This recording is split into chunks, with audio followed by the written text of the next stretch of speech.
Hello, everyone. This is Tim with Online Big Blue, bringing you the best in New York Giants sports talk and entertainment. I can't believe we're a couple days away from the Washington game, and we're going to get into why this is one of the biggest trap games in history for a 2-5 team facing a 1-7 team. We're also going to get in briefly to Joe Judge and his not being selfish comments, and the fact that the Giants seem they will be sticking with Daniel Jones from 2020 and beyond. But before we get into that, I am not very good at not being cocky and arrogant and all that. That is just my personality, is what made me excel in my professional career, and it's just and even in my sporting career. But we have reached a milestone here at Online Big Blue. We have hit over 5,000 subscribers. And if anyone told me that 17 months ago we would have 5,000 subscribers and over 500,000 views, I would think you were a nut. Because there is no way I would think anyone would want to listen to me 500,000 times. But I am extremely appreciative of all the subscribers, all the people that leave comments, all the people that send me emails. And I'm even appreciative of the ones that send me good emails. I'm even appreciative of the ones that send me bad emails and bad comments, because that just shows that you're listening. And like I said, I built this channel. There's no we anymore. I built this channel underneath the guidelines of opening debate, not making it a fan channel, just being realistic, and hopefully that people would come to the channel to debate me openly about what I'm saying and give me your opinion. Like I said, my opinion has changed at times from other persons who have left comments. But let's get into Daniel Jones real quick. Daniel Jones, there is a story coming out from, I think it's New Jersey Advanced Media, and it's basically saying that there's a source inside East Rutherford who wants to speak in anonymity, that the Giants love Daniel Jones. They're pleased with Daniel internally. A league source familiar with the Giants are thinking, that's what the Giants are thinking. Of course, that could all, it's great to hear that. That could all potentially change. Let's say Daniel Jones collapses these last 8 games, and the Giants bring in a new general manager, and let's say we're picking in the top 3. All that can change. So someone telling me in the beginning of November that Daniel Jones is going to be the Giants quarterback from 2020 and beyond, that really tells me nothing, because like I said, we still have half the season left. What if he goes 0-8? What if he finishes with 12 touchdowns and 19 interceptions and 20 fumbles? You can't, and then, like I said, then we bring in a new general manager. You can't tell me that his job is secure. No one's job would be secure. Poor job performance is the easiest way to lose your job. And like I said, with the video I did yesterday with Parcells, you don't win with potential. You win with execution. Potential is great. And I had another subscriber tell me that they gave me it was a great breakdown in reference to like phrases that you don't want to hear, like in business, like restructuring. And one of the other big ones you hear a lot of times in sports is potential. He has the potential. We can rebuild him. We can make him the first Giants quarterback who doesn't fumble 20 times. But it's just that P word, it's just thrown around way too much. I want to see execution. I don't want to see potential. I should rephrase that. I want to see the potential that you have to execute what you need to do on the field. There are a lot of guys who have played in this league and excelled in this league with less potential than other players because they had the dedication and they had the execution on the field. There are people that are called gamers.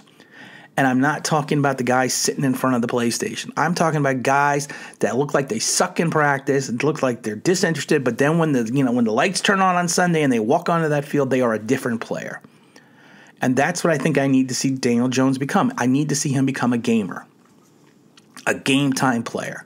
That's what I need to see from Daniel Jones.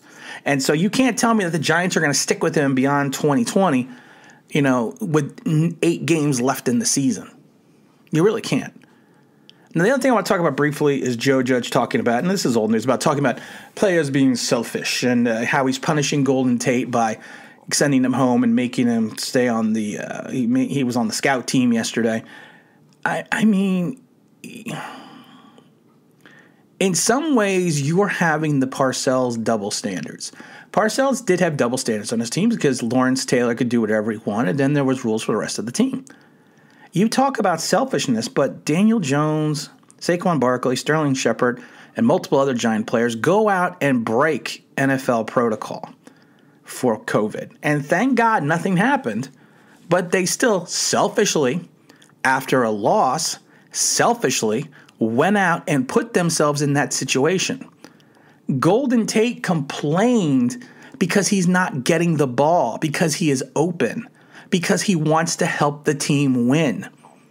I'm sorry, I don't see that as being selfish. I don't see that as being selfish at all. And I think that's what we need to look at. I call that in some ways the guy being a gamer. And at this point in time, if you want to talk about selfish, it is selfish of players to go out and violate NFL protocol for COVID and then come back and be punished internally. Okay, how were they punished? We don't know. And honestly, when Joe Judge said that we were handling this internally and he wasn't going to speak about it, I was very impressed by that. I'm like, okay, that's the way to do it. But then you have a double standard for Golden Tate because he's a 32-year-old veteran who you're probably going to get rid of anyways, who had the audacity of calling out the franchise quarterback, who is playing like he is Scott Brunner or Jeff Rutledge or Dave Brown. Double standards, Joe. Double standards. I don't like it. Don't like double standards. You're going to do one thing, you stick it, you do it again on the other thing. You don't just all of a sudden change what you feel because of the fact that this guy is calling out your franchise quarterback. I am beginning at times to question Daniel Jones' mental fortitude to be the New York Giants quarterback. Because if the organization feels the need to protect him so much against other players on his other teams who are actually pointing out things that are true, I have a problem with that. Now, one of the things I wanted to say was why I was calling this one of the biggest trap games ever for a 1-7, for instance, a 2-5 team. There's a reason for that. Especially for the Giants' perspective. This is a trap game because of the fact that if Daniel Jones goes out and balls, all the Daniel Jones lovers are going to tell us how wonderful he is and how awesome he is and see the potential that he has and everything that he can do, even though he just beat the Redskins again. And then all the Daniel Jones haters are going to come out if he sucks and say, look, he can't even beat Washington. It's only the team, that and Tampa are the only team he's ever beaten in his professional career. So it's a trap game because it's a no-win game. We win. What do? We gain a gain in the standings. Let's be honest. Philadelphia's going to take the East. I mean, they're 3-4-1. Doug Peterson just figures out a way to win. I hate Doug Peterson. I really do. I mean, I can't stand Doug Peterson, but he just finds a way to win. So even if we win this game, what are we going to accomplish? 2-7? Maybe we finish the season 4-12? There's no accomplishment to this game. There really, there's more of a and this is why this is a trap game from Washington. Because if Washington wins this game, they're then 3-5 and back into the NFC East. And then Ron Rivera's fiasco against New York a couple weeks ago when he didn't kick the extra point will even loom larger. This is one thing I would love, though. How much would you love the fact that Ron Rivera did not kick the extra point and then he loses the NFC East by one game? I would love that. I would love that so much. I can't even tell you how much I would love that. So it's a trap game from the perspective. It's kind of a no-win game for the Giants, and it has meaning for the Redskins. So to me, like I said, the Giants just walk into the trap that there's nothing that they can do in this game that's really going to change anything. Because then people are going to be like, "Wow, we're 2-7." I am going to love to hear from people. We are 2-7, and we can make the playoffs at 2-7.